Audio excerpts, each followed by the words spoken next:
जब भी बात की जाती है तो ज्यादातर पुरुषों को ध्यान में रख के की जाती है, क्योंकि वो परफॉर्मर होते हैं। ऐसे में जो फीमेल होती है, उन्हें अपने मेल पार्टनर की साइड से कई बार कुछ ऐसी आपत्तिजनक स्थितियों का सामना करना पड़ता है जो उन्हें नागवार होती है और कहीं ना कहीं उनका मूड भी खराब करती है सेक्स के दौरान।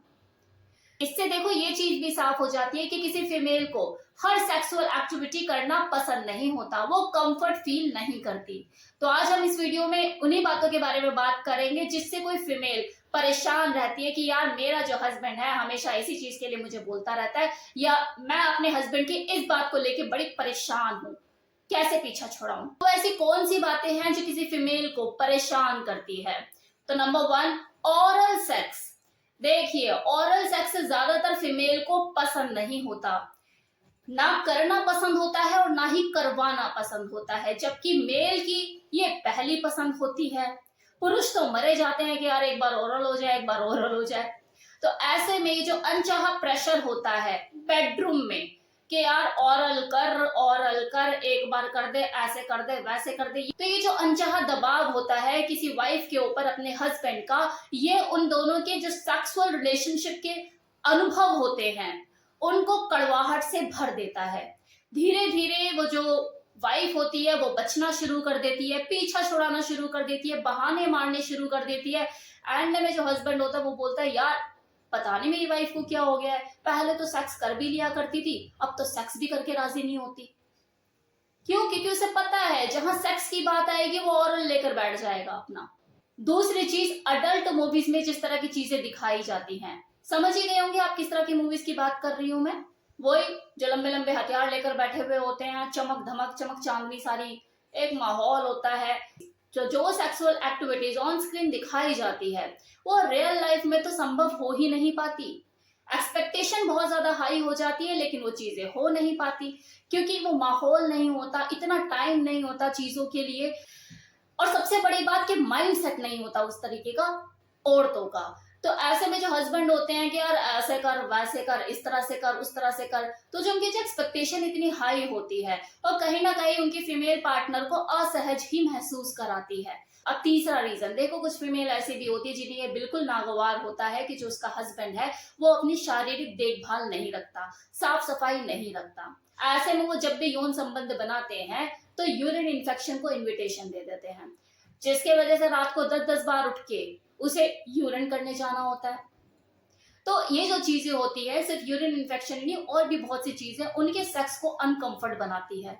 ऐसे में वो जो शारीरिक मिलन, वो लिपटा चिपटी, वो स्मूच, वो किस, वो घुस जाना एक दूसरे के अंदर, इन सब चीजों से वो बचना शुरू कर देती है। उसे असहज लगता है कि यार मैं क्या गंद को मुंह लगा रही हूँ, क्योंकि जाहिर सी बात है आप उसके छोटे बच्चे नहीं हो जिसने उसे पैदा किया है, और वो खेल कर आया मिट्टी में से, वो उसे खुद साफ करेगी और गले से भी लगा लेगी। आप उसके बेड पार्टनर हो, वो साफ सुथराई देखना चाहेगी खुद से, तभी वो आपको गले लगाएगी। तो कुछ फीमेल की मेंटालिटी ऐसी भी होती है। अब चौथा रीजन जो कि बहुत ही इंपॉर्टेंट है कि किसी फीमेल को ऑर्गेजम जो है वो देर से मिलता है कंपैरिजन ऑफ मेल, उसे ज्यादा टाइम लगता है, लेकिन जो पुरुष है उनको ये बात समझ में ही नहीं आती। जैसे ही किसी फीमेल को आनंद आना शुरू होता है, उसकी सिस्कारियां निकलनी शुरू होती है कि जो आदमी होता है उसका जो सामान है वो ढीला पड़ना शुरू हो जाता है, उसे ऑर्गेजम जल्दी मिल जाता है, वो डिस्चार्ज जल्दी हो जाता है, जिसकी वजह से जो एक औरत होती है वो अधूरी सी रह जाती है, फ्रस्ट्रेटेड हो जाती है, उसे इरिटेशन होती है, और फिर यहाँ से कोई औरत अपने हस्बैंड की परफॉर्मेंस को आंकना शुरू करती है। और अगर मान लो कि दो लोगों के बीच में प्यार बिल्कुल है ही नहीं, फिर तो ये जो ना के बराबर उनके बीच में सेक्स हो रहा होता है वो उनके रिश्तों में आने वाली कड़वाहट को रोक ही नहीं पाता है। तो देखो, ये जो मैंने अभी तक आपको सारी बातें बताई, ये कोई ऐसी प्रॉब्लम नहीं है जिसका कोई सोल्यूशन ना हो, हर चीज का सोल्यूशन है।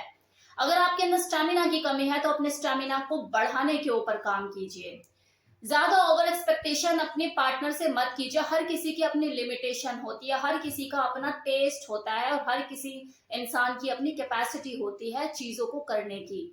अगर आपकी वाइफ कुछ चीजों को करने में अनकंफर्टेबल महसूस करती है तो उसके ऊपर अनचाहा दबाव डाल के उसे और ज्यादा अनकंफर्ट मत कीजिए, वरना ये चीज आपके बीच की दूरियों को बढ़ा देगा। अब एक लास्ट पॉइंट कि अपनी शारीरिक स्वच्छता का ध्यान रखिए। ये तो आपके लिए भी जरूरी है। आप किसी से गले मिल रहे हैं, अपना शारीरिक स्पर्श उसको देंगे, टच करेंगे। बहुत सारी चीजें होती हैं जो माहौल खराब करती है। बॉडी से कैसी फ्रेगनेंस आ रही है, कोई किरकिरी तो नहीं चुभ रही है, इन सब चीजों का बहुत इंपॉर्टेंट रोल होता है यौन संबंध बनाते हुए। तो अपनी शारीरिक स्वच्छता का भी ध्यान रखिए। क्यों उसे गिफ्ट में यूरिन इन्फेक्शन दिए जा रहे हो? अब मैं आपको कुछ ऐसे मिसलिनियस पॉइंट बता देती हूँ जो किसी फीमेल को पसंद होते ही नहीं है, और जो पुरुष होते हैं वो ले दे के हमेशा गलती करते ही करते हैं और अपने पार्टनर का मूड खराब करते हैं। और ये जो बातें मैं अभी आपको बताऊंगी ये मैरिड कपल के ऊपर भी अप्लाई होती है और अनमैरिड कपल के ऊपर भी अप्लाई होती है, जिसमें जो लड़के होते हैं वो ये गलती करते ही करते हैं और अपनी गर्लफ्रेंड का मूड खराब कर देते हैं। तो नंबर 1, ज्यादातर फीमेल को ये सुनना अपने मेल पार्टनर के मुंह से बिल्कुल भी अच्छा नहीं लगता कि यार तुम आज अच्छी नहीं लग रही। अगर वो आपको अच्छी नहीं लग रही है तो आप उसके ड्रेस को नापसंद कर सकते हो, क्या तो इस ड्रेस में अच्छी नहीं लग रही, लेकिन उसको तो बिल्कुल नापसंद कर ही नहीं सकते। चिल्ला पड़ेगी वो कि कैसे अच्छी नहीं लग रही मैं। तो इस चीज का ध्यान रखिए, हमेशा उसकी तारीफ कीजिए, वो जैसी भी लग रही हो आपके रिलेशन के लिए अच्छा है। किसी लड़की के लिए उसके बॉडी वेट का बढ़ना, मतलब उसका वजन में भारी होना, एक बुरे सपने जैसा है। तो अगर आपकी फीमेल पार्टनर के साथ ये चीजें हो रही है तो उसके वजन पर कभी भी कमेंट मत करो। अगर आपको उसे हल्का कराना है, बॉडी वेट उसका कम कराना है, तो उसे ये बोल के कि यार मैं जिम ज्वाइन करने की सोच रहा हूँ, तू भी कर ले मेरे साथ, ऐसे करके आप उसे जिम ज्वाइन करा दो। लेकिन स्पेशली उसे मत बोलो कि थोड़ा कम हो जा, क्या हाथी बन गई है, नेवर। तीसरा पॉइंट और लास्ट पॉइंट, एक लड़की को ये बिल्कुल भी बर्दाश्त नहीं होता कि उसका जो बॉयफ्रेंड है वो अपनी एक्स की तारीफों के पुलिंदे कसे, खासकर तब जब वो उसकी तुलना करे कि वो ऐसी थी, वो फलाना थी, वो ढिमकाना थी। वो लड़की कभी बर्दाश्त नहीं करेगी, उसी टाइम ही ब्रेकअप। तो इन सब चीजों से आप बचिए। ऐसी लड़कियां बहुत कम होती है जिन्हें इस बात से कोई फर्क नहीं पड़ता कि भाई आपका जो रिलेशन था जिससे था वो कैसी दिखती थी और कितनी टैलेंटेड थी और कितनी क्या थी, एक्स्ट्रा ऑर्डिनरी थी, उसे फर्क ही नहीं पड़ता। भैया ठीक है तेरा पास था ना, तेरे साथ था, चल ठीक है हटा। तो ऐसी लड़कियां बहुत कम होती है। लेकिन वो लड़की जिनकी आदत होती है मिनट मिनट में कंपैरिजन खुद को करने की कि यार मैं उससे बेटर दिखती हूँ या नहीं, या मैं उससे अच्छी लगती हूँ, उनके लिए तो फिर ये बहुत बड़ा झमेला है। कभी भी गलती से भी एक गलती मत कीजिए। अपने एक्स के बारे में तो उससे कभी डिस्कस करना ही नहीं है कि वो कैसे दिखती थी, कितनी सुंदर थी, कितनी क्या थी, जो भी थी भाई पास्ट तक गया, खत्म, भूल जाओ। राइट? अगर आपको अपने रिश्ते को बचाना है। तो कैसा लगा आपको वीडियो बताना मत भूलिएगा। Thank you so much.